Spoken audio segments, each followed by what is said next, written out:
Good evening, worship community. Thanks for joining us today at our Spring 2022 Houses of Worship Forum.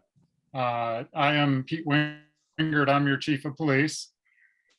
Stephen McGee is joining me, and our presenter tonight is Christopher Paniton from the Southwest Family Advocacy Center. These sessions have been really beneficial, both to us and hopefully to you.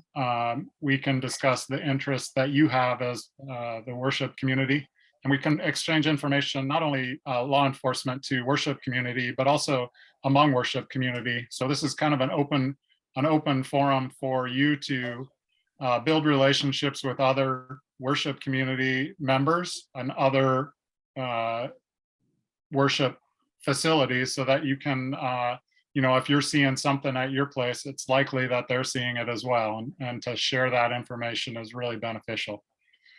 So I thank you for attending our forum and taking part in this training. I have with me tonight Vice Mayor Thomason, the Paradise Valley Vice Mayor, who is also our advisory committee liaison to the council, and she's going to share a few comments with us. Vice Mayor. Thank you, Chief Wingert, and thank you, Officer McGee. On behalf of Mayor Bienwillner, myself, and the entire council, we just want to sincerely and warmly thank you and welcome you to join us tonight. We care very much about our worship community. You make our community better, and we're so grateful to have you. And we're just honored to host these discussions twice a year, and we hope you get benefit from them. And please, as Chief has taught us all, if you see something, say something. If we can help you, please call. Thanks again, Chief. Thank you, Vice Mayor. Just in transition, each of us has some responsibility with children, and want to know what we need to do when we're working with the children. So our presenter tonight, Christopher Paniton, as I said, he's from the Southwest Family Advocacy Center, and he's going to discuss Arizona's mandatory reporting law and how it relates to children at schools and also within places of worship. Christopher, thanks for joining us today, and feel free to start your presentation. Excellent. Thank you, Chief McGee or Chief Wingert. I just promoted you, sorry. Officer McGee and Vice Mayor, I appreciate you inviting me to be a part of your forum tonight and to be able to share with you the wisdom that I have, our experiences, and how as a whole community we can do what we need to do to protect children. So I'm going to give you a little bit of background about myself, and we'll talk a little bit about what we do here at the Advocacy Center, just to give you that frame of reference where this information is coming from. One of the reasons why I like to say that is because we're going to really kind of boil it down to follow down what the statute of Arizona says, what the state law says.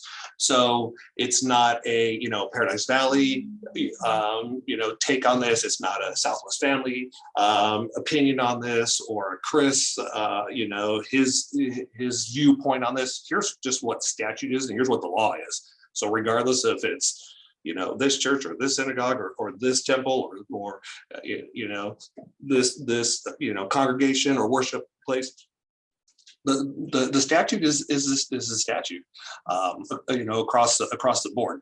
So this is want to kind of establish that right there. Like I said, my name is Chris Paniton. I am the prevention coordinator for the Southwest Family Advocacy Center. So we are coming to you from the sunny west side of the valley, so Goodyear, Buckeye, Avondale area.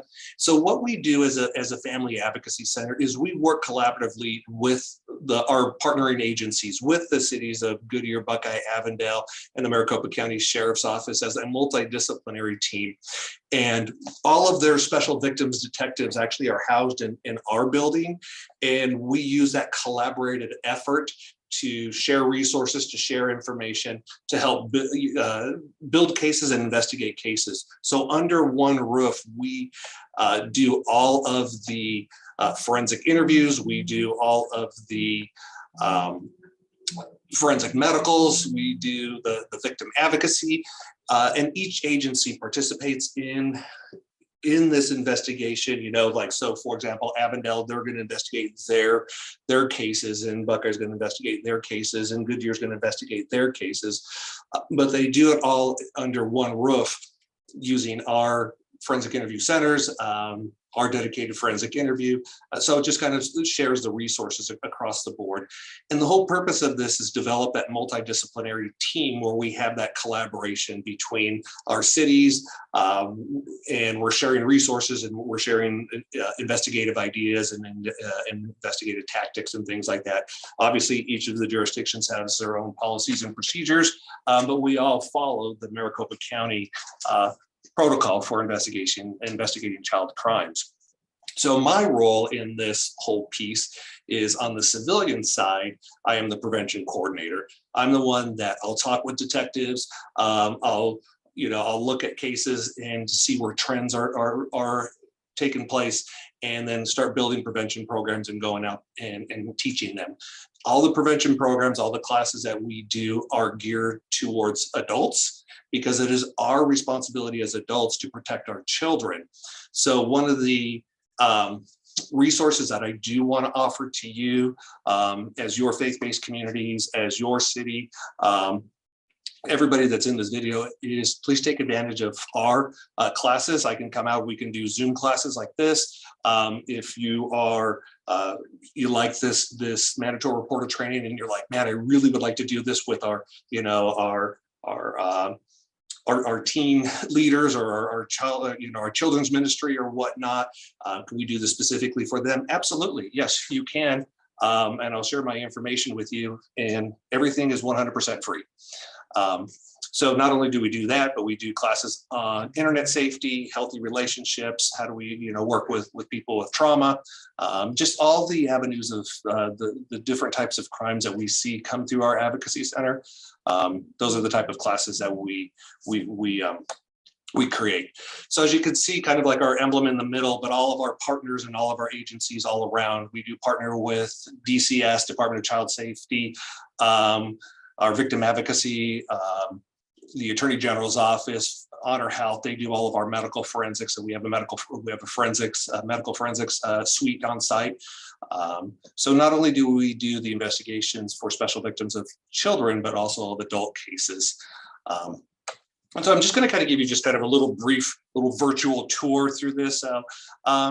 We are separate from a police station, so we don't have police officers coming in and out, although police officers do work at the advocacy center. They're all plain clothes. They do carry their gun and their badge.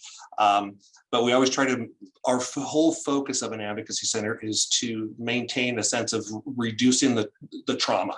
We don't want to re-traumatize our kids. So as you can kind of see, it's very open, it's very quaint. These are our family rooms. When that family and that victim, do come in, we're able to place them in a nice, comfortable family room. This is where our detectives can talk with parents to kind of get the background of what happened in the case. Our victim advocate can provide resources to families. Our therapists can work with families to get them signed up for therapy services.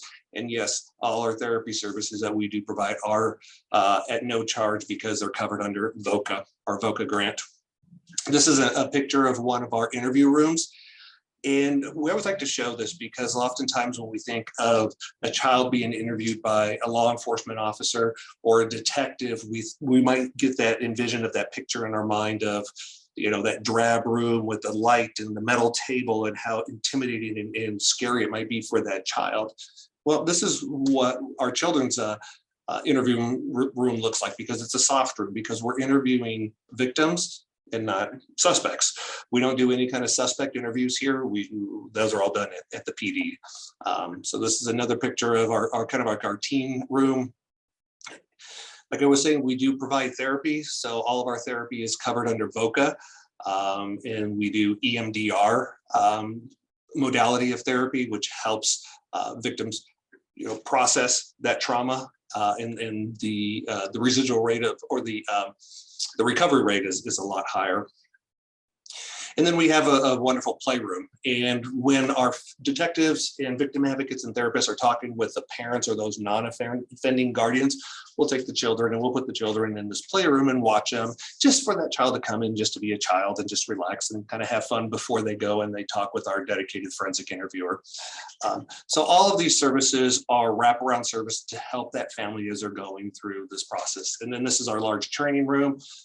Before COVID, we would do a lot of trainings here on site, and we actually even still do some trainings now, but a lot of them are done virtually.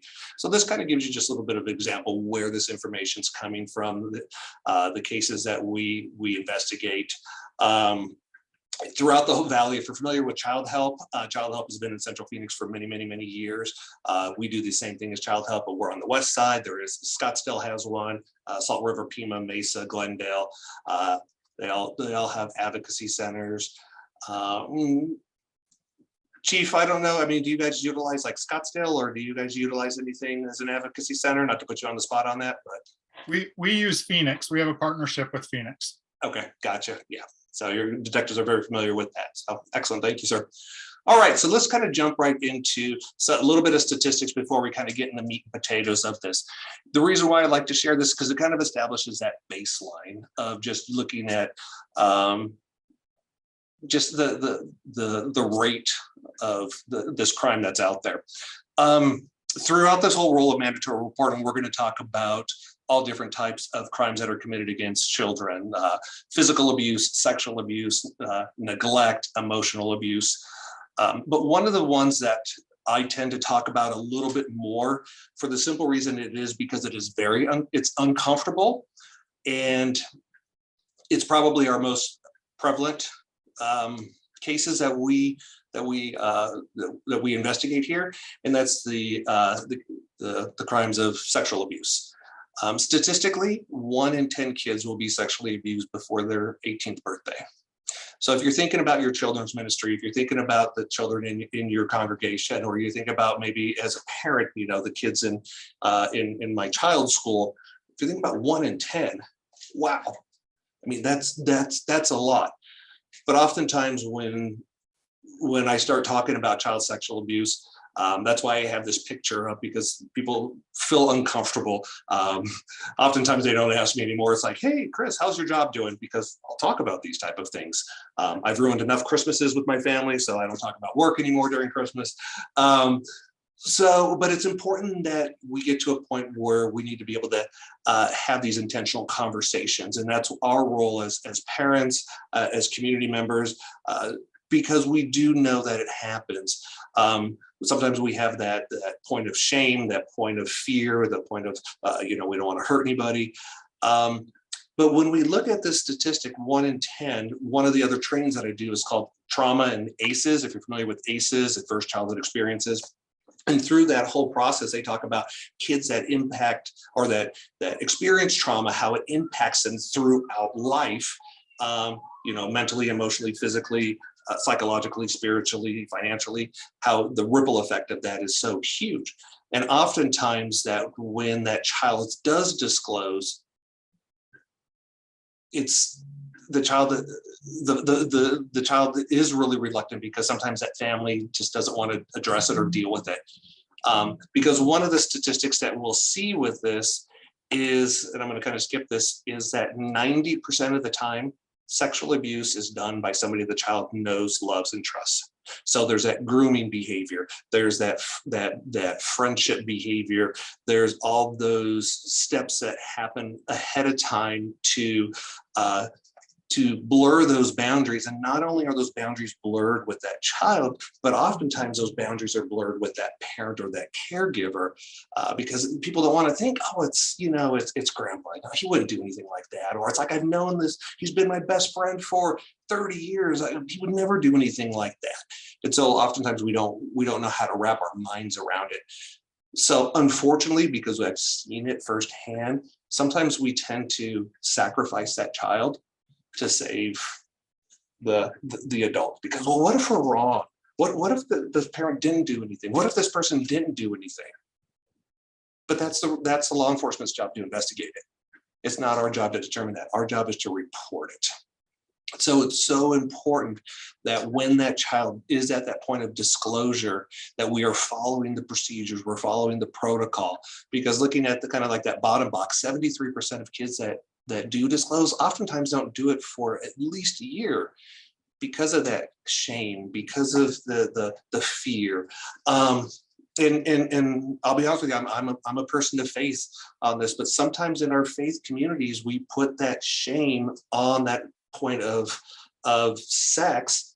Now, when this sexual abuse happens, now that child might have that feeling of, I feel dirty, I did something wrong, because we don't talk about the sex word. We don't talk about what healthy sexual development is. We don't talk about these kind of things. And because I've also had parents go, well, I don't want to expose my child to that. What we do is when we don't have healthy conversations about healthy boundaries and healthy development, then we risk our child's of being a higher rate of victim because they don't have that knowledge. It's kind of like just taking that knowledge away from them of knowing how to protect themselves. Like, well, why didn't you say anything? When was I ever given us this information? So for, whatever reasons, we need to be having these type of conversations with our kids when they're little. And these are the preventative sides of stuff. So I'm giving you a lot of the preventative side before we get into the actual, okay, how do we report this stuff, Chris? So let's kind of jump right into that. So one of the things that I want you to do here is we're going to take it back to the law. So I'm going to pull up the law, and what I want you to do is read it, and then in the chat box, if you can open up your chat box, what I want you to do is I want you to type away, what are some things that kind of stand out to you? What are some things as I'm reading this that just is kind of confusing? It's making me go like, what? Or it's like, I need some more information on this. So type that in the chat box so everybody can see kind of like that area. And then I'll be quiet for a couple of minutes. All right, so go ahead.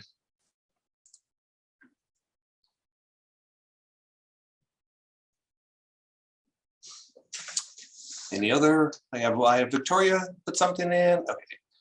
All right. What is the time frame for reporting, for immediately reporting? Great question.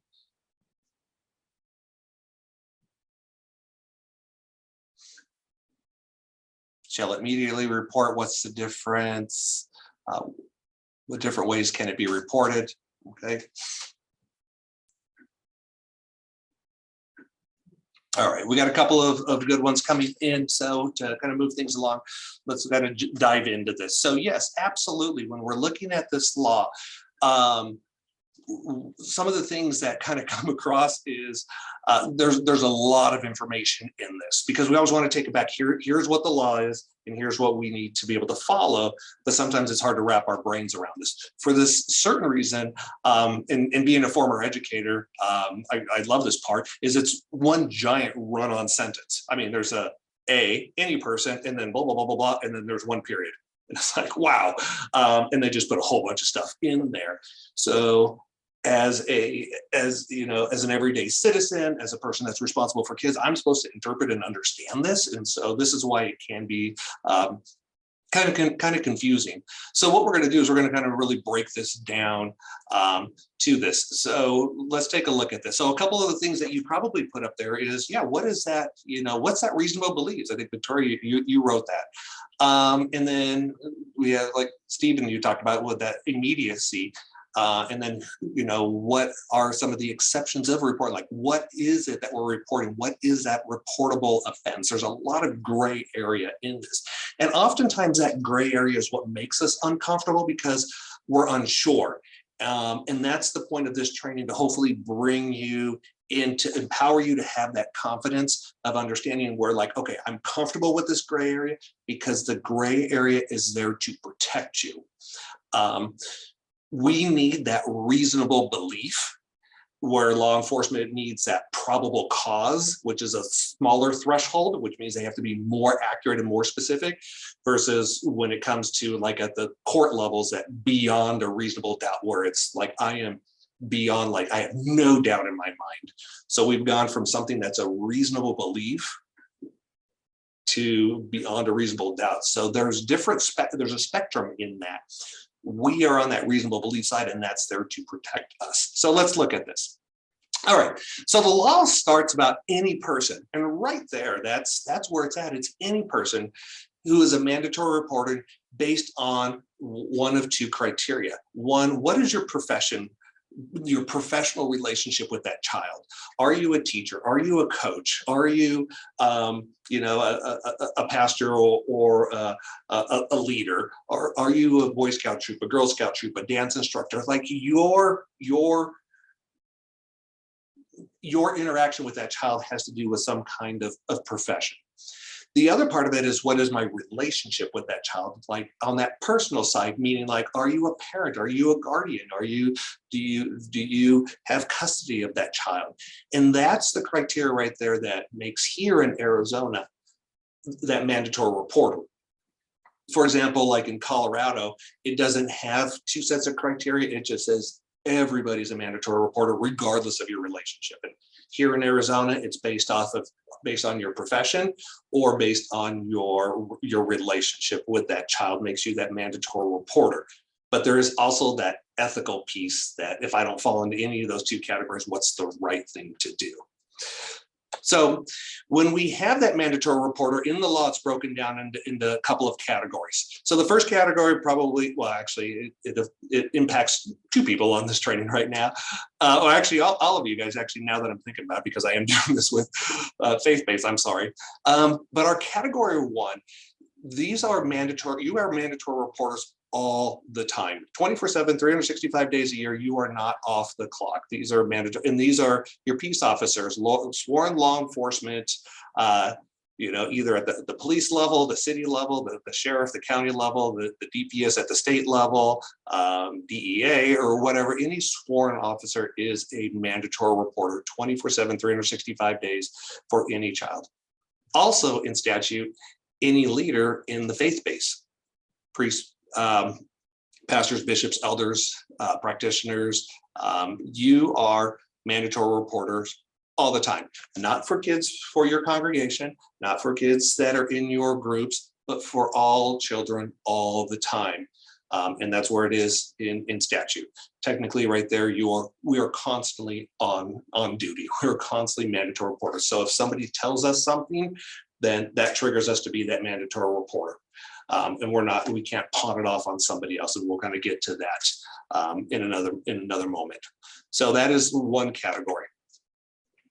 In another category, and this is the part where we need to educate our families, when we talked about that area of our relationship, what's my relationship with that child? And I'm talking about that personal relationship.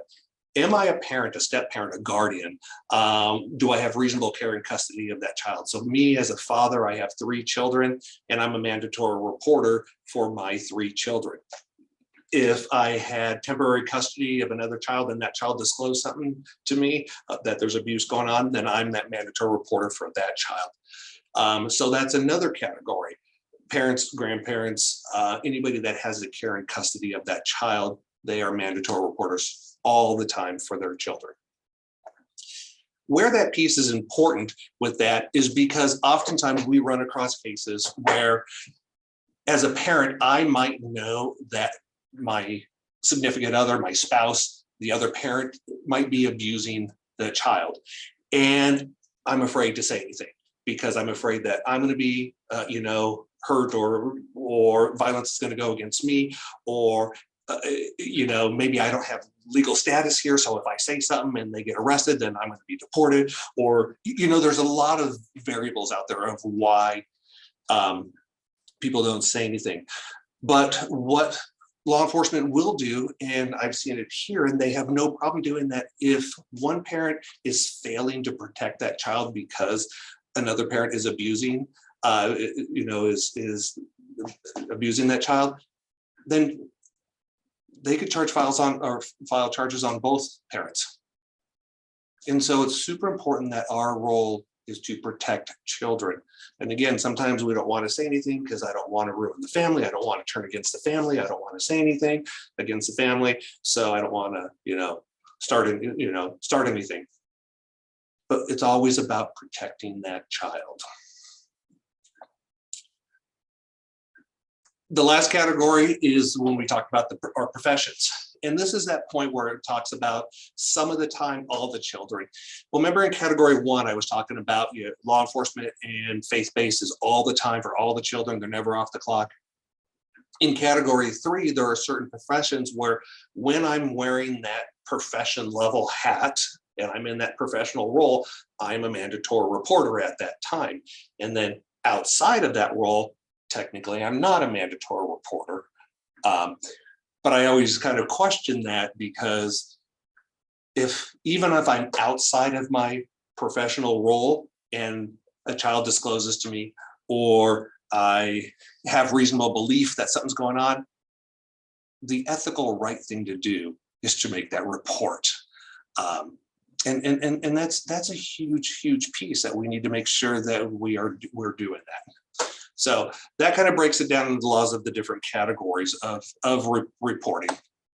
So one of the things that I kind of want to talk about that we'll run across this, especially in when working with kids, is oftentimes we might not hear it directly from that child. We might hear it from somebody else. Because again, if I'm a child and I am being, physically or sexually abused, like we talked about in the very beginning, oftentimes that fear, that shame, that scared, that anger, all these other emotions that are kind of coming out. But I might not trust adults. I might not trust somebody in power, since the person that's doing this to me is a person maybe in power, a teacher, a coach, a parent, a faith community member or whatever. So I might not trust another adult figure. But what I might do is I might tell my best friend.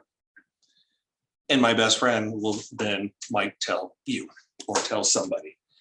Now, this is called third-party information. When you get third-party information, you can report that. For those of us that have been doing this for a long time and we've danced the dance for long, it's like, well, I thought we had to hear it directly from the source, directly from the kid. No. Back in 2003, they actually removed that part of the law. So we are empowered to report third-party information. I'm a child, I tell my best friend comes up and tells you and says, hey, Chris told me this and told me that he's getting, beat up at home by his dad. Right there, that triggers you to be a mandatory reporter.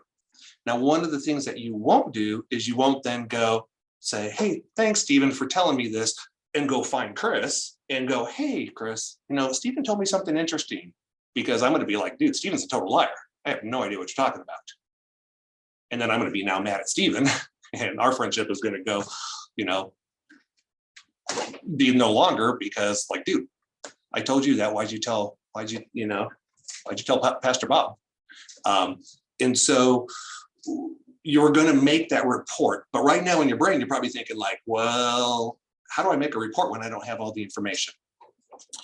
And that's a challenging piece, because our job is, again, to have that reasonable belief to make that report. We don't have to have all the facts. We don't have to have all the evidence. We just have to have that reasonable belief.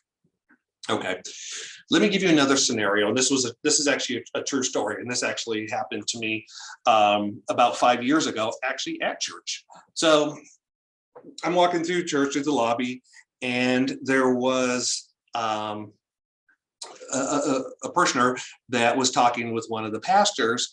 And then that parishioner then came to me because I was walking by, and she's like, hey, excuse me, sir, Pastor so-and-so said that you work for like a child advocacy place or something that I could talk to, about this. I go, no, sorry, I work for Home Depot, and I walked away. No, I'm just kidding. I didn't say that. But right away, I knew that she was going to disclose something to me. Now, here's an interesting thing, is that pastor who she was talking to technically is the one that's triggered that should have made the report. And that's part of the law that we're looking at getting it adjusted, that he shouldn't have like pawned it off to me. Well, there's somebody else, go there. Because once she was talking to him, he should have been triggered to make the call. But moving on. So she disclosed to me that her nephew is being physically abused by his mom, which is the lady's sister, their aunt. And so this is an example of third-party information. So right then and there, the way we want to handle that information is we want to make that call right then and there. And that's part of the law where it talks about immediacy. So we went over, we kind of found a quiet place and said, thank you very much for telling me this. Hey, you know, I am a mandatory reporter. Hey, let's make that call together. We want to make that call together because, again, I don't have all the information. She has the majority of the information. And a lot of times what people are is they're reluctant and they're kind of apprehensive. I don't know if I'm right. You know, what if I'm wrong? What if I'm this? And our job as knowing this law and feeling empowered by this law is to just sit there and go, in my brain, a report needs to be made. So let's guide them, let's help them. Hey, let's make this call together. So I said, hey, do you have your cell phone? I said, yeah. I said, okay, let's dial this. So we dialed the hotline, which is 1-888-SOS-CHILD. I'll show it at the end of this training, but 1-888-SOS-CHILD. Stephen, if you want to write that in the chat box, everybody, that'd be great. And I took the phone and I started talking. I said, hey, my name's Chris. I'm a mandatory reporter. I have so-and-so here with me that she just disclosed something to me about her nephew. So I'm going to hand her the phone. And I was just there with her. And so the lady, the hotline lady just was asking all the questions and she was able to make the report. And so right then at that moment, that report was satisfied and made. So great. Yay. High five to Chris. Woo. But sometimes we run across those cases where it's like somebody might approach you and said, hey, you know, this abuse is happening in my family. And you might sit there and go, Chris told me some great information. Hey, let's make that report together. And you're going to get the pushback. You're going to get the yeah, no, because I don't snitch on my own family. We all know that snitches end up in ditches with stitches. So I'm not narking on my own family. This is my, you know, my kids, my brother's kid. So, you know, we don't turn against the family. We don't say things against the family. We don't do anything like that. So now you're like, great, what do I do now? Well, on this type of situation, you do want to get as much information as possible. So what you're going to do is that person that talked to you, you do want to get as much of their contact information as possible. You know, their name and their phone number and their address. And just think about just kind of like logical information. Just when I report this, they're going to want to know who I talked to. So I'm going to be able to give that contact information of the person that I spoke with. The next piece of information that we want to get is all the information that we can about that child, the child that's being abused. All right, what's their name? What's maybe their parents' name? What's their last name? Do we know where they live? Whatever that person decides to give you, that's okay. We don't have to have everything, okay? The last piece of information we want to get are those basic 4 questions. And this is what we're listening for. This is the core piece of mandatory reporting. The who, the what, the where, and the when. Why these are super important is because the who gives law enforcement that possible suspect, that alleged suspect. The what gives law enforcement the allegation, the possible allegation. The when gives law enforcement that time frame. If it's sexual abuse, is it within a certain amount of time? Is it physical abuse? And that helps with law enforcement and DCS to figure out what priority. It's like, hey, this just happened like last night.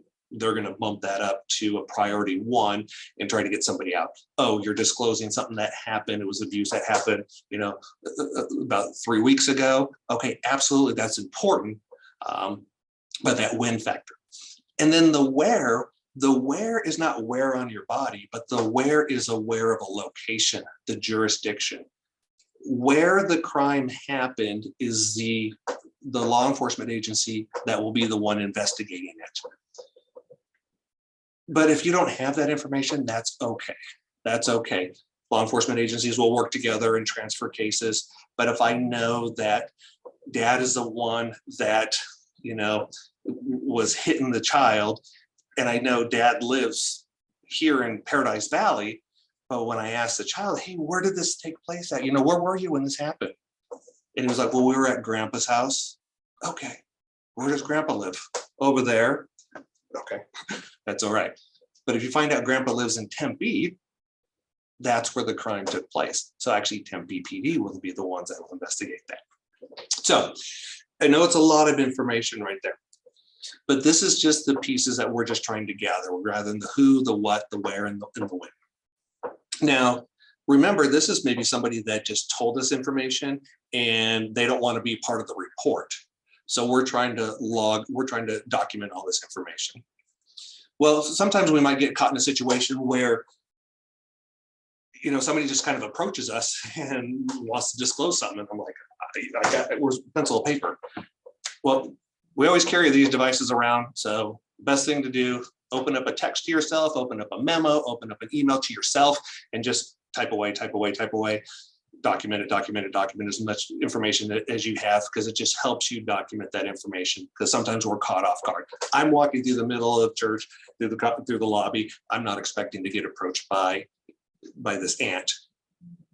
So sometimes we got to kind of think on our feet. And so once we get that information, it is our responsibility to make that call to DCS to make that report. Here is the conundrum that we get into. So you, as a person who has this fragmented information, is going to make this report to DCS. And if you've ever made a report to DCS, they're going to ask what feels like 5,000 questions. And oftentimes, sometimes we might have that feeling of inadequate or incompetence because we're answering, I don't know, to a lot of questions. You know, how many people live in the house? Do they have any other kids in the house? Do they have any guns in the house? Are there any animals in the house? Is there a fence around the house? What size shoe does dad wear? You know, what did mom eat for breakfast 2 weeks ago? It just seems like a whole lot of questions. And so through that whole process, we're like, I don't have all this information. This is a part of the law where we have to sit there and realize that it talks about that reasonable belief. We have to allow ourselves that balance of truth and grace.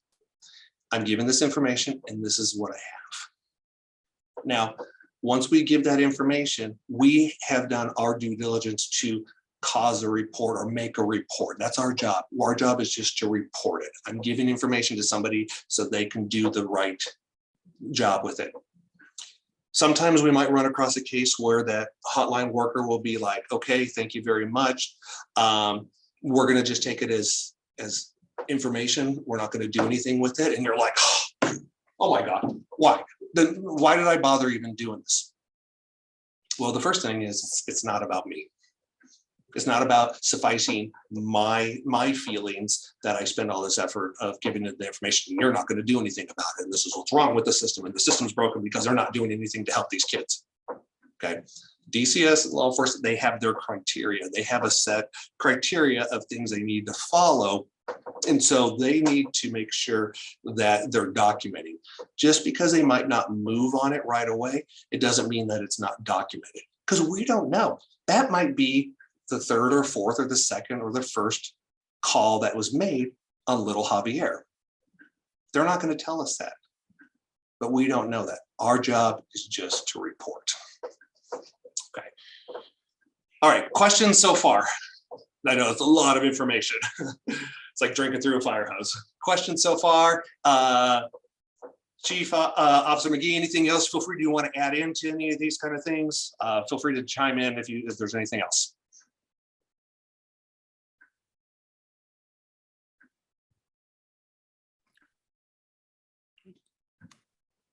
I don't have anything else to add here. Okay, gotcha. Yeah, I don't have anything either. Christopher, there are some questions in the chat, and I'm sure that you'll answer them as you go through them. Yeah, those are the big ones when we talked about the areas of reading through the law. That's where we're going to hit those. Okay, all right. So if you didn't feel I was on my soapbox before, wait till you get to this part, because I've dealt with this one a lot. And this is for our leaders in the faith community. We really need to support our staff and people under us to make sure that they are following the law of their responsibility. So the duty to report cannot get pawned off and passed on to the next person, to the next person, to the next person. This is one of the big errors that happens in mandatory reporting. As a child discloses and tells the teacher's aide, and the teacher's aide doesn't feel comfortable and then lets the teacher know. And then the teacher's like, oh, I don't want to be the one to call the parents. And because I'm afraid of the parents. And then the teacher then ends up letting the assistant principal know. And then the assistant principal is like, I got a lot of stuff on my plate, so I'm going to let the nurse know, and all calls going through the nurse. So now this has gone through so many people like that. So reporting it to your principal, to your supervisor, to your leader, to your director does not relieve you of your duty. This is county protocol, regardless of the policy. Well, our policy says that this is what we do. Yay, that's fine for your policy. Here's statute. Here's what needs to happen. If that child discloses to me, I am the one that has to make that report. We don't want to pawn it off on everybody else. Now, does that mean that I'm isolated as alone as a teacher or as a youth serving worker? No. One, you need to keep your soup in the loop. I need to let people over me know, hey, a disclosure was made, I'm calling. Now, if you get cases where it's like, well, that kid always says stuff. Don't worry about calling him. You make the call. Because I'm not making the determination whether or not it's right or wrong. My job is my duty to report, as it says right there. That is my duty to report. It's not my duty to investigate. It's not my responsibility to follow through. It's not my to see if there's justice. My job is just to report. So when we look at county protocol, and I kind of keep referring to that. So Maricopa County actually has a large document that gives all the specific steps for law enforcement, for medical, for schools, for faith services, for therapists, of how they go through the investigative process. And here's a piece that is in it in the area of the school piece, because I do a lot of trainings for schools. The ultimate responsibility to report to law enforcement and DCS is that of the person receiving the initial disclosure. The person receiving the disclosure should not assume that somebody else has made it. So we can't assume that if a child tells me and then I go tell Pastor Bob, I'm like, whoo, I told Pastor Bob, because now I'm assuming that he made it. And I can't. We have to be empowered and feel confident to make that call. So how do we make that call? When do we report? So here's the meat and potatoes of this. So we talked about reasonable belief. Reasonable belief is just that, is what does a reasonable person, you and I, we're all here, we're all reasonable people. What do I believe? And the interesting thing about that is belief does not require evidence. It doesn't require facts. It requires just that sense of belief. So here's kind of like the determination that I want you to kind of look at this. And if you're working with your staff on this, I like to use the term, in your professional opinion of being this leader, in your professional opinion as being possibly a parent, do you suspect this is abuse? And you almost have to say it with that sense of confidence, that sense of certainty. What I'm hearing, do I suspect that this is abuse? And right there, it's going to go one of two ways. Yes, no.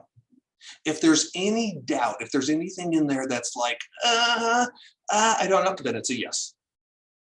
Always err on the side of making the call, because we are just the reporters. Let law enforcement, let DCS do their investigation.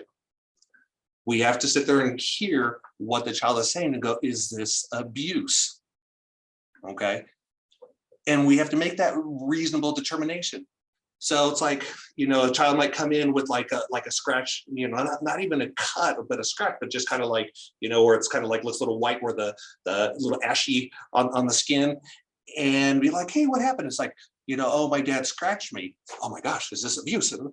We can't jump to that other extreme other side of going, is this abuse? All right. We don't do the knee-jerk reaction, and our professional opinions in our mind of what I'm hearing is that abuse. Now, again, what we said in the beginning, this is very gray, and gray makes us uncomfortable. The reason why we need it gray is because if we narrow it down to very, very specific of like, all right, the slat mark has to look like this color and this frequency and at this rate and all these specific things, now we're held to a tighter standard. We're more pigeonholed, that if we error in that window where we don't have a lot of gray area, now we can be held accountable because the criteria that was given to you was very specific. So you see why sometimes specific criteria makes us comfortable, but it can be detrimental to us because if we're not too sure. So that's why we need this in my professional level, in my reasonable belief, what I'm hearing, do I suspect that this is abuse? Yes, make the call. No, make sure the child's okay. Okay, so that is that criteria that hopefully I made it from like super gray just to a little hazy gray. Reasonable belief does not require certainty. Are you sure? Are you positive? No, it's a belief. But I'm listening to that child. I know the child. I'm building a relationship with this child. And in my professional sense, I feel that this is abuse. When in doubt, make the call. So what are some examples of that? One, the child tells you right away. The child tells you, okay. Another example of that third party information. Somebody else provides you that third party information. Hey, I just want to let you know that, I saw this and this. That third party information, you can report that. Some of the hardest ones to find is when that child doesn't say anything, but you might see that unexplained injury or some kind of, explanation that just doesn't make sense. So we have to be able to kind of make that determination on that. And sometimes that's hard because kids are going to be kids. They're going to run, they're going to play, they're going to slide into second base, they're going to throw their little brother off the roof, just normal stuff. And so kids are going to be kids and they're going to fall and bump and, get bruises and broken arms. I mean, my poor was playing volleyball and she fell and she hit her wrist and had a buckle fracture on that. And I'm sticking to that story. I'm just kidding. I'm kidding. But kids are going to get injured and we just have to be able to feel confident and comfortable. Okay, hey, what happened? On those kind of things. When the story is inconsistent or they're like, I fell and there's like a huge hand mark on the side of their hand, you can make that determination of going like, yeah, what I'm hearing and what I'm seeing are two different things. I'm gonna call this in. Okay. Again, we don't knee-jerk react because I was doing this training for a high school once and I had some guy just go like, I'm just reporting everything that whatever the kid says, I'm just gonna report it. I'm not gonna get like, okay. Now you're gonna inundate law enforcement with all this stuff that as a reasonable person, I could have kind of filtered out. We have to have that professional side of what is reasonable. Question came up in there is like, what is the time frame for immediate report? The law says that shall immediately report. Again, there's that, what's our criteria? Immediate is just immediate.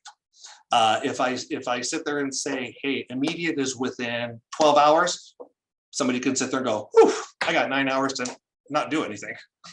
If immediate is, within the next 5 minutes and it's like, I can't do it because I'm in the middle of things. And then if it's over 5 minutes, now I'm going to get in trouble. So again, we kind of have that, what's that reasonable side of shall immediate. Immediate is with that sense of urgency, that whatever is that professionally possible, and obviously we need to be safe and practical, but you have to have that sense of urgency to be able to do that. So right away, we're not waiting until the next day. We're not waiting till later on. Even if the child disclosed something that happened 2 weeks ago, it's like, well, it happened 2 weeks ago for them. So I could wait a couple of weeks. This happened on Thursday, or they told me on Thursday, I'm going to wait till Sunday till that I get to church and, and I talk to the pastor. Like, no, you're empowered by the law to make that report immediately. I'll skip that one. Okay, so what is it we report? We talked about the different criteria of, what we report. We're talking about the area of physical abuse. We're talking about the area of sexual abuse, the area of emotional abuse, and the part of neglect. So we're going to kind of break each one of these down a little bit. When we look at the point of physical abuse, like I said earlier, is kids are going to be kids. They're going to run, they're going to jump, they're going to play sports, they're going to take their bike off a jump, they're going to swing from a tree, and they're going to get bruises and bumps and scrapes and scratches and things like that. Unfortunately, we're trying to look at things that are that non-accidental side. And you're like, well, Chris, I'm not a medical provider, so how do I determine that? And that can be very, very challenging. So what you're looking at is you're looking at certain injuries that just don't seem like an accident. If we've had kids, if you know, if, like I said before, if you have a child that's saying that, you know, I fell and the bruise doesn't look like something that they fell, then you have to make that determination of things like that. If you're looking at it at a certain bruise and it just doesn't, you know, and it kind of looks more like a whip mark, and it's like, oh, I fell. It's like, yeah, that looks like a cord, or that looks like a punch. You're going to make those calls. The other side of that is you look at the behavior side, and this can be very tricky because for those of us that maybe work with kids on a consistent basis, we get to develop those relationships. We get to know those kids and their personalities and, you know, what makes them tick and all these kind of things. So when we're looking at that behavior indicator list, I want you to take a look at that whole child of all those kind of things. Please don't look at that list as the buffet list or the one or two things that little Javi's doing, because that last bullet point is like unable to, like squirrel, you know, they're unable to focus. It's like, well, according to the training we took, if a kid can't focus, then they must be getting abused. No, I'm not saying that. What I'm saying is you're looking at all of these kind of factors, like, is there something going on? And again, just because a child might be needy of affection and unable to focus, it's not about saying that there's abuse happening. It's probably just kind of trying to figure out what else is going on. So I know in the area of physical abuse can be very kind of challenging. So the next couple of slides I'm going to share with you are going to be some pictures. So I just want to let you know that. But these are some great examples, or these are some examples. I won't say great examples. These are some examples of non-accidental abuse. So for example, just regular bruising. Like I said, bruising is going to happen. But sometimes on certain parts of the body, the bruising on you know, on the side of the head, is that from, you know, I'm playing catch and then I turn my head and I take one in the side of the head, or is it from, you know, my dad, you know, just, you know, jack slapping me upside the head, you know, again, the black eye. So what you're hearing in this is you're really listening to just asking that open-ended question of like, hey, what happened? We never want to ask like a targeted question like, who hit you? Because the child never said anything about hit. It's always an open-ended question. Hey, what happened? And sometimes that child might have that change of behavior. They might be like, my dad hit me. Okay. Now you're going down that route. It's like, okay, well, so right there, my dad hit me. You got the what, and you got the who. It's like, you know, where were you when this happened? We were at home. All right. And if it looks fresh, it's like, when was this? You know, when did this happen? 2 days ago. All right, boom, that triggers you. Make the call. Make sure the child's okay, but you want to make that call. All right. If the child is like has a black eye and you're like, dude, what happened? It's like, yeah, I tried out for the baseball team and, you know, I took one in the eye and I guess I'm not meant to be a ball player. Then you're like, okay, make sure the child's okay. You know, if he needs to get like a, you know, ice for it. But we don't want to go down that path of like, well, what if he's lying? What if dad told him to say this? What if mom told? Don't go down the what if trail. Again, we don't have time for that. We just got to listen to what that child says and be able to make that professional decision or that best decision of going, okay, in my personal opinion, my professional opinion, do I suspect what I'm hearing is abuse? Grab marks, another great sign of non-accidental injuries. I know from here you can't tell because I'm sitting down and we're on Zoom, but I'm a fairly big guy, and I have 3 kids. And throughout life of raising my kids, have I ever grabbed my kids? Absolutely. Have I ever grabbed them so hard that I left bruises? Absolutely not.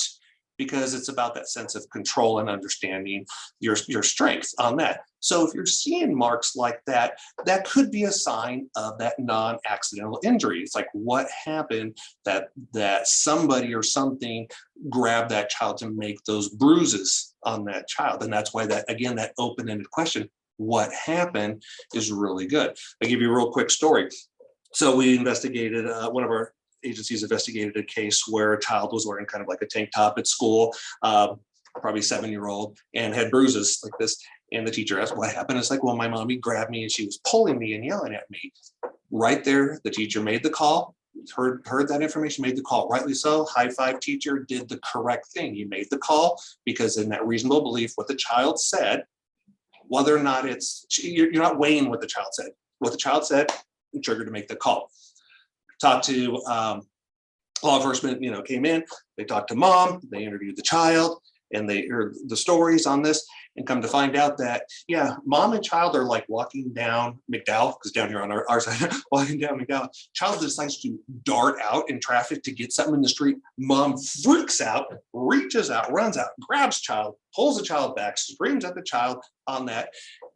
All in that, law enforcement's like, high five, mom, go home, because there was not intensive abuse. Now, where this kind of brings up a situation is that when we see these kind of things, we want to ask what happened. It's like, oh, mom grabbed me. But one of the things that I want you to never do, and I'm going to put on my dad hat right here, so never, never, never, but please never, never do this when you're asking questions. Don't ever ask a why question. A why question is a justifiable question. Even in forensic interviewing, we don't ask why questions, because now you're asking that child to explain, to justify why somebody did something to them. Well, because I was bad. Okay, we never ask a why question. Even though in that situation that I shared with you, that why question said, well, why did mom grab you? Well, because I ran in the street. Oh, okay. But we don't do that. That's not our job. We never ask a why question. So please make sure, even though sometimes we feel that could give us more information, it's not part of the who, what, where, and when. Those are the only W questions we can ask. There is no why in there, so we don't want to ask that one. Slap marks, great sign of non-accidental. With this, in the state of Arizona, we can corporal punish our child. I always have to pause for that, because one time I said in the state of Arizona, we can capital punish our children. And everybody was like, oh my gosh. So I always have to stop and think about that. But I can physically discipline my child. But here in Arizona, it's within what reason? There is nothing that this child does that determines this. It's like this child could have lit Notre Dame Cathedral on fire and still doesn't deserve this here. So it's at what is age appropriate. I can discipline my child. I can spank my child. And I can discipline my child. As parents, we need to discipline our children in healthy, appropriate, corrective ways on that. And if that means that a spanking is a spanking, then okay. But what is reasonable? This is not reasonable. And that's one of the reasons why we don't want that tight criteria of what's a correct slap and what's an incorrect slap, what's a correct spanking and what's an incorrect spanking. Because if you give me the criteria, as long as I'm on the good side of the criteria, then I'm legal. But that's why we have to look, we kind of keep things in the gray area. Bite marks are really, really interesting, and is one of the things we have to be aware of.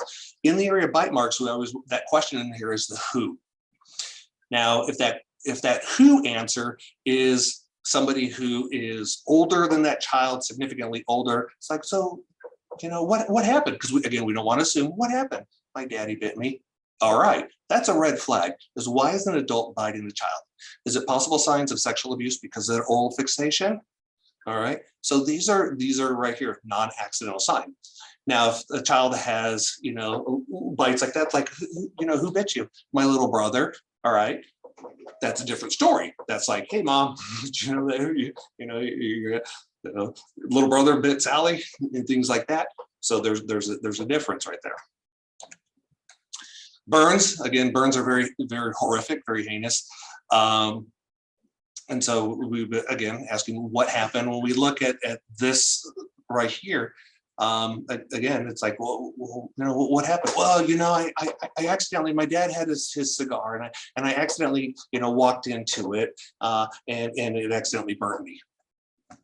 All right, I'm going to call shenanigans on that one, because if I had a cigar or a cigarette or a vape pen or something that can burn, and my child accidentally walked into it or something, it's going to have more of a kind of a streak pattern, a feathered pattern, kind of a shadowed pattern on this. That is held perpendicular straight on, and that's a cigarette or a cigar burn right there. So again, what the child says, what I'm seeing, I'm still going to make that call. And then the last one, pattern bruising, using any kind of cords, ropes, whips, belts, or anything like that to abuse a child. Now in this area right here, it's like, well, Chris, you said we can discipline our child. Yeah, within reason. This is not reasonable. This is not at a point where it's like, well, back in the day, my dad used to make me get the switch. Oh, good, we're not back in the day anymore. We're right now in modern times. So we're not using objects and leaving marks like this. So, okay. When we get into the point of sexual abuse is any contact or any thing between an adult and a minor, or even between two minors where one exerts power over the other. Any kind of forcing, coercing, or persuading that child to engage in any type of sexual act. These are mandatory reports, absolutely, because we talked about this in the beginning. This type of abuse can also be any kind of non-physical. So even if you have communication between an adult and a child that is in the sexual manner, any kind of interaction between an adult and child, even though there's no physical touching of, like, let's say exhibitionism, where it's like, oh, we're getting ready for the pool, and so I'm just going to change right here, and somebody's naked, but they're doing it for that sexual gratification, versus difference of parents, changing in front of their kids. Same thing on the other side of voyeurism is, watching somebody undress for sexual gratification. These are all mandatory report, or exposing a child to pornography. And you have an adult that's exposing a child to pornography, making pictures of a child, things like that. Or in any taking pictures of a child in any kind of like sexual connotation. These are all forms of sexual abuse. The third one, we're looking at the area of emotional abuse. Emotional abuse is extremely difficult to prosecute because it's like, what evidence do we have? Do we document? So like in the example of physical abuse, we showed pictures. Okay, there's evidence. In the area of sexual abuse, you might have some corroboration. In the area of emotional abuse, unless we're seeing, it's very difficult to report. But one of the best ways we can is if we see it firsthand, if we see the yelling, the screaming, the cursing at a child, the emotional shaming, terrorizing, humiliating of that child, where we feel like, hey, what I'm seeing is abusive. You can document that down and make that report. When a child goes, oh, my parents yell at me, I'm like, dude, I'm 46 and my mom still yells at me. So I don't say that to a child, but it's very difficult to how do we report that? But the thing with emotional abuse is that umbrella, because when we have that physical abuse, there is that emotional abuse. When we have that sexual abuse, there is that emotional abuse. And the body is amazing. We can put the Band-Aid, the ointment, the cream, the bandages on our physical injuries. But how do I put a Band-Aid on shame? How do I put a Band-Aid on I'm worthless, I have no value? How do I put a Band-Aid on confusion and anger because my parents aren't doing anything to protect me? Even though my parents aren't the ones that are abusing me. But when I told them, they're like, okay, well, just keep you away from cousin. How do we put a Band-Aid on that? What value do I have? And that emotional abuse then has that ripple effect into other problems. The last one we want to talk about real quick is neglect. In the area of neglect, oftentimes we look at neglect through our own lenses, and sometimes the lenses of the haves and the have-nots. Well, these people probably don't have as much stuff. So is there areas of neglect? Is over here are people that have more? There's less neglect. You can have neglect in affluent neighborhoods, and you can have no neglect in low socioeconomic neighborhoods, because neglect is really this two-pronged approach. It's an inability or unwillingness for that parent or caregiver to provide those basic needs: food, supervision, shelter, medical care. And part two, does that inability and unwillingness cause substantial risk of harm to that child? All right, so that inability or unwillingness to supervise that child. That child is, 5 years old and left alone for, anytime because they're 5 years old. That's an inability to provide supervision. That is neglect. Okay.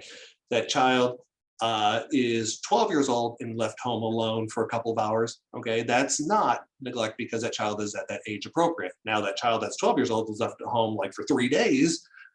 Now that's the area of neglect. I have the child that has diabetes and needs their insulin, and parents don't have the ability or the willingness to get that. That could be neglect because now it's a medical piece on that. So it has to have that substantial risk of harm. We investigated a case where it was a school that called it a neglect case because right across the school was a park, and there was a father and a son that were homeless that were living out of their truck, the camper shell in the back of the truck. So of course, the school wanted to help out and they saw it, so they didn't know what to do. So they called it in and said, hey, there's neglect going on because the father and son, he's homeless out there. So when DCS went out and did the investigation, they kind of used this prong approach. So was there supervision? Well, when the child was at school, they were being supervised. And when the child got out of school, dad was right there and dad was with them the whole time after school. Food, the child got breakfast and lunch at school and was eating dinner with whatever money dad had. Their shelter that's what they had. They had their camper shell in their truck and there was no medical care. So dad was doing the best that he could, because that other piece of neglect is poverty and lifestyle choices are not signs of neglect. Because I just choose not to do that does not mean it's neglect unless it gets to the point where it creates health problems later on in life. And these things have to be chronic. Because I'm not going to buy my child the new iPhone 13 does not mean I'm neglecting him. He might think I am, but that's his problem. All right, so closing up, how do we report? When that child discloses to you, or when you have that reasonable belief and you're going to ask that child, remember, it takes a tremendous amount of courage for that child to disclose this. I know my audience here is people in the faith-based communities. And a lot of times in the faith-based communities, we're working with people that are hurting because they've had some traumatic events through their life. They've had some issues with their life. And I'm a believer that we're all, on this side of heaven, we're all broken. So, we're looking for that healing side. And that's us as adults. And even as adults, we have a hard time acknowledging our traumas. And now we want to enter a dialogue with the child. So we have to remember it takes a tremendous amount of courage for that child to say something. And if that child chooses to disclose, remember they chose you. And that's one of the main reasons why we don't pawn them off on somebody else. Oh, okay, thank you. Let's go talk to Pastor Bob. Let's go talk to Pastor Ben, because this makes me uncomfortable. Yeah, no, it's about protecting that child. When we're listening to that child, one of the number one things we can do is listen and allow that silence. We all know that silence is uncomfortable because that child is probably thinking of ways to articulate of what to say, because maybe this is the first time the child is saying it. Maybe it's not. Maybe the child can just blah, blah, blah. But we need to make sure that that child feels safe and protected. When we talk to that child, we kind of talked about this. We only want to ask those basic questions. The what happened? Who did this? Where were you when this happened? And when did this happen? The more versions a child tells, the more it can contaminate a case. We don't want that child to tell multiple people. We don't want that child to tell, multiple stories. We don't want to ask additional questions like the why question and tell me more about this and tell me more about that. We just kind of want to all we're doing is we're asking enough questions to go, am I making a call? Yes, I'm making a call. All right, then that's all the information that I need. I don't want to cut the child off, but I want to sit there and go, okay, that's it. I don't need to dig any deeper, and I'm making a call. All I'm doing is I'm getting enough information to go, in my professional opinion, what I'm hearing is abuse. Yes, I'm making the call. Boom. That's what we're getting in that reasonable belief. We don't want to ask more information than needed. When we make the call, we want you to call both law enforcement and DCS. The law specifically says that if it's in-home abuse, it's DCS. If it's abuse that happens outside of the home, it's law enforcement. That's statute, and that's good. Best practices, call both. Because law enforcement and DCS both need to work together, and maybe law enforcement can get there sooner, maybe DCS than DCS, but it helps with the information, because a lot of times, like with us, we work in tandem, we work collaboratively together with each other, and oftentimes law enforcement wants to know. But you want to let each other know that, hey, I've called each other. When you do call DCS, I would always start with them. You're going to call DCS first, and you're going to document the person who you talk to. And again, they're going to ask you what feels like 5,000 questions. One of the things that they're going to search for is, who is that alleged offender? If that alleged offender is like a coach or somebody outside, DCS might kind of cut you off and go, okay, that call needs to go to law enforcement, because it's not, a DCS case, because the perpetrator is outside of the home. And you're like, okay, because you're already expecting to make both calls on that. So the good question right there, do you let the children know when you're making a report? If it's needed, meaning like this. So sometimes the child may go like, when they tell you something, it's like, but please don't tell anybody, don't call it in, or, are you going to have to report it? And oftentimes on that, we just got to, against truth and grace. It says, I'm going to do everything in my power to make sure that you're safe. We never want to promise anything to a child, because it's something we can't keep. But if they ask you, so are you going to report it? So that I am a mandatory reporter, so yes, I need to report it. Just be honest. Just be honest with that child, especially if they ask. If they don't ask, yeah, if it doesn't need to be shared, then because what is their understanding of what a report is? When you go to call law enforcement, please call the non-emergency. Don't call 911. Call the non-emergency. And when you speak to dispatch, just let them know, hey, I'm so-and-so with so-and-so organization. I just called DCS, where I'm making a mandatory report call. They'll take the information and then go through their channels on that. And the last thing I want to leave you with here, and this is probably the most seems like very counterintuitive piece to this, is that when a child discloses abuse to you, even if it is not the mom and dad, even if it is not the parents or the caretakers or the guardians, even if it's somebody outside, you don't notify or let parents know. That's law enforcement and DCS's job. And it's hard because we're in the business of building relationships. In the faith-based community, we're in the, and I wouldn't say business, but we're in our mission is to build relationships.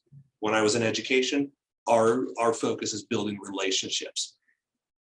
And not telling parents something could really hinder a relationship, but we don't know how telling that parent can impact that investigation. If Uncle Johnny is the one that's a suspected abuser, and I tell mom and dad, hey, Javier just disclosed that Uncle Johnny's been, doing this and this, and the parents are like, oh my gosh, I can't believe it, I can't believe it, I can't believe it, oh my gosh, and thank you so much for telling me. And so what, I appreciate you telling us. We're going to do everything we can to get our kid help. Hey, Uncle Johnny, guess what? Yeah, Javi just disclosed about what you did. Yeah, just prepare yourself, because they might be coming. We just impeded an investigation. We don't know what's going to happen. And that's part of county protocol on that. It can be kind of a challenging thing, but that's a really important piece, is we don't need to notify that. So excellent. Thanks, Chief, for putting up the non-emergency line on there. So I just want to make sure we touched on everything to the participants' satisfaction. Victoria asked about exception reporting. I heard you about that. In that part of the law, there is the exception reporting, which is if a disclosure is made in the area of confession, then technically the confidentiality can be kept made. between the person and the person hearing the confession. And that's how it is in statute. I don't know if they're going through the process of looking at addressing that. The piece where that becomes, and let me give you a disclaimer here. I'm going to give you my take on that. So I'm going to be very transparent on that. I'm going to give you my opinion on that from my observation of that. What the things that we have to be able to recognize with that is we have to be able to sit there and go, is the child still being victimized? And if not, then what can that person who's doing the confession do to rectify or to come forward or to, because it's about the sin and asking forgiveness for the sin. But on the other side, it's about the person, the innocent child, the innocent victim that's been sinned against, and what support and help. And when something goes unrecognized in that piece, and if that child's living with this trauma, this confusion, this anger, this other piece, and it's coming out in opposition, defiance, bad grades, relationship abuse, drugs, alcohol dependency, and things like that,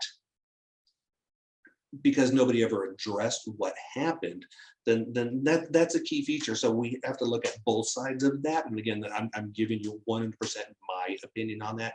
When you look at statute, you could actually read that it says if it's given in the area of confession, then it doesn't need to be reported. But then if I'm just talking to a priest or a pastor, and unless it's in that formal point of confession,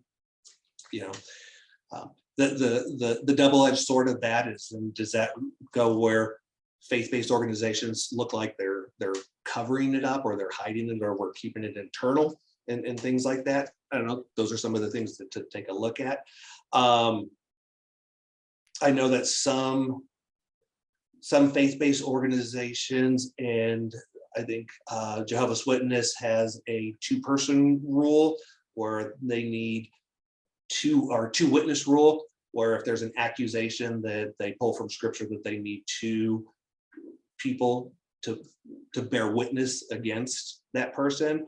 And we've run across cases where they'll take that child and they'll make that child have a second witness and confront that adult, which again is very traumatizing for that child on that. So it becomes a very, very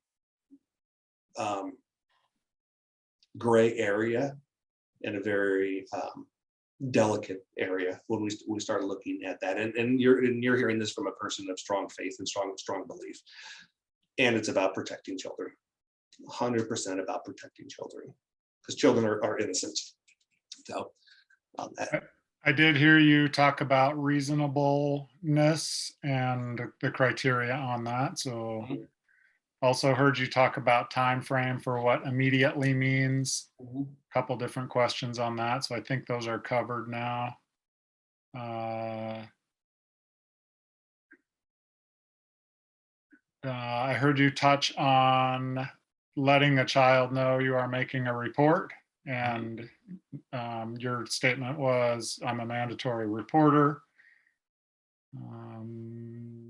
Let's see, I think that's it. cool.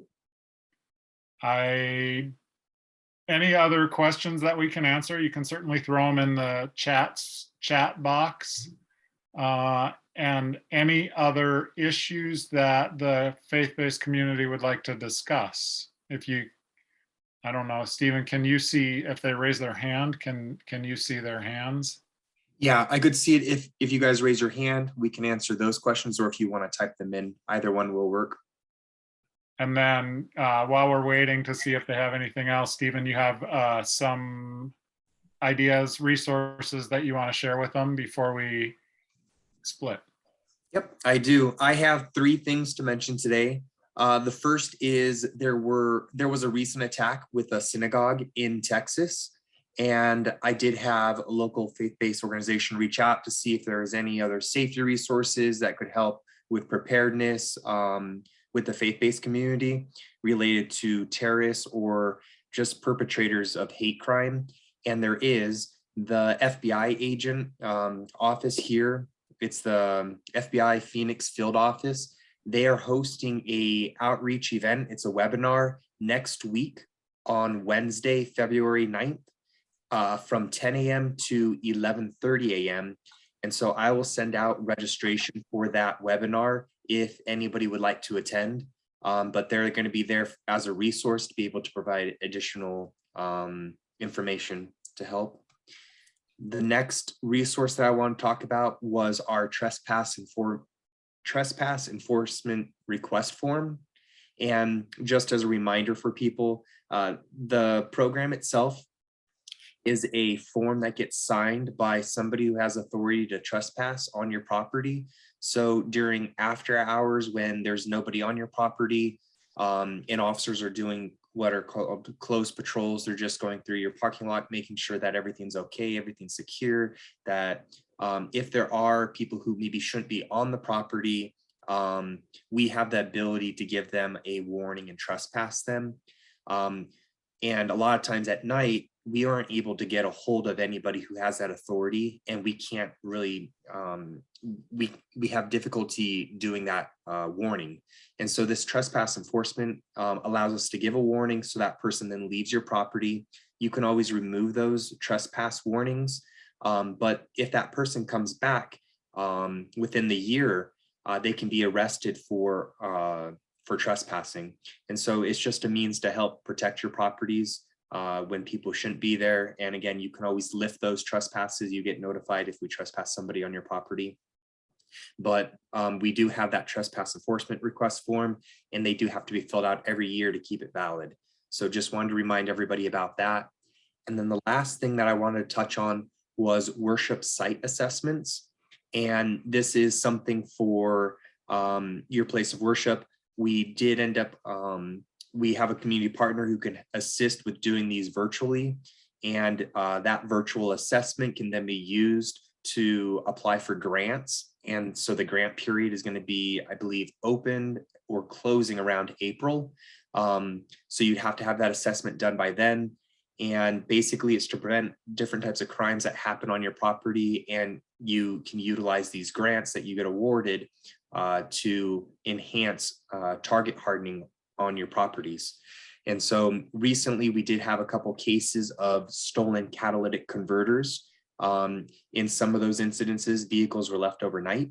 And so just wanted to remind people and let them know that that is something that has been happening at places of worship. So if you do have vehicles that are being parked, make sure that you have them somewhere that's well lit. If you can have it visible from the street or where there's visibility from people who might be walking by, that can assist.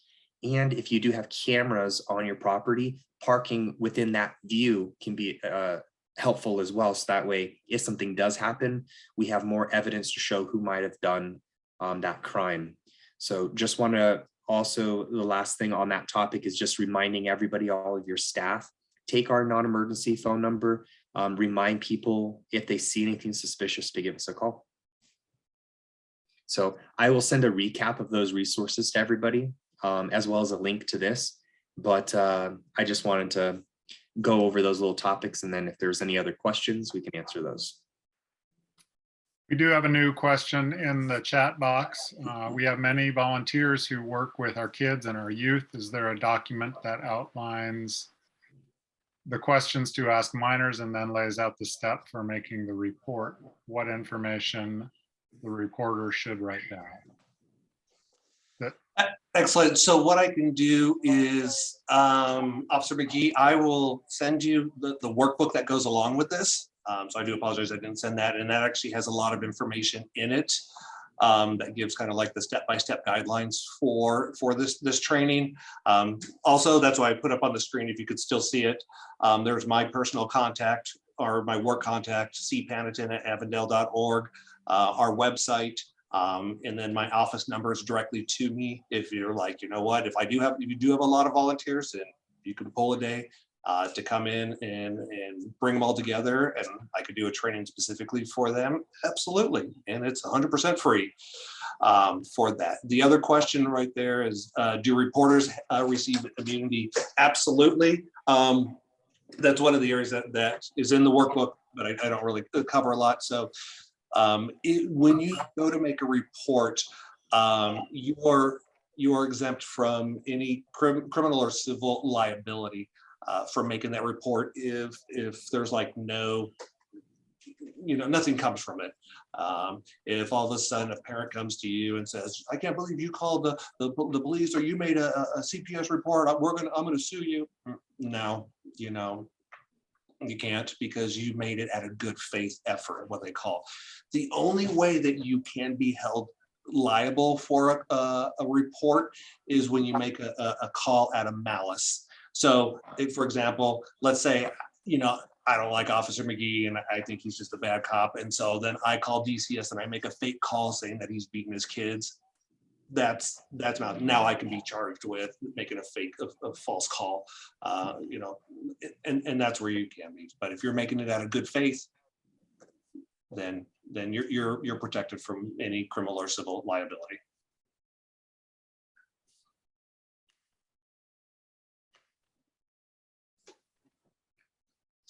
If you don't make a report, how are you charged?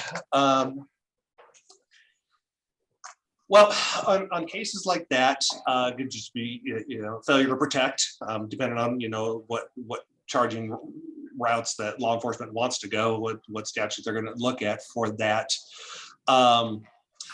So, for example, let's say, and this is one of the reasons why we don't want to pawn it off on somebody else. So,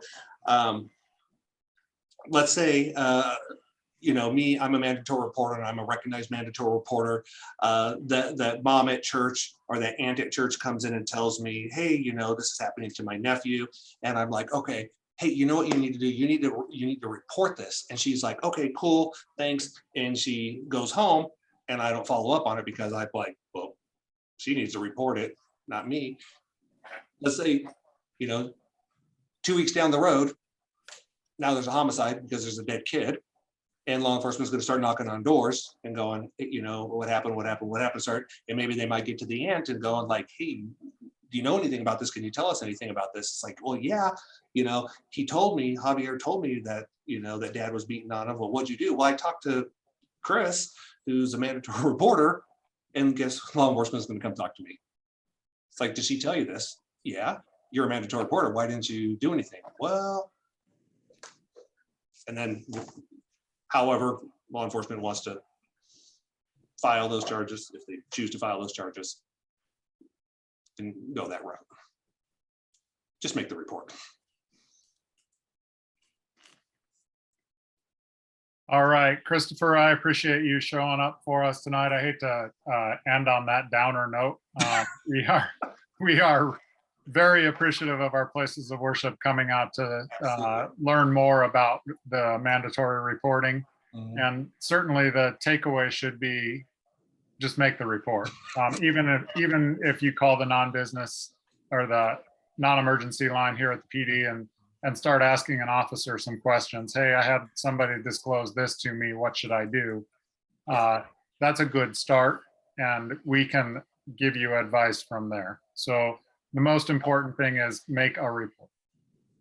Yeah, I know one of the other questions that came up are the different forms of making a report, because now there's an online form. I'm old school proponent of just making that call, especially if the report, when the child tells you if the abuse is immediate, like it's happening now, make the call, because you're talking to somebody live, you're talking to somebody right then and there. If it's a delayed disclosures, then that's where I more would prompt to go like do the online reporting. Again, sometimes we do the online reporting because we have that reluctancy, we are unsure, we have that apprehension.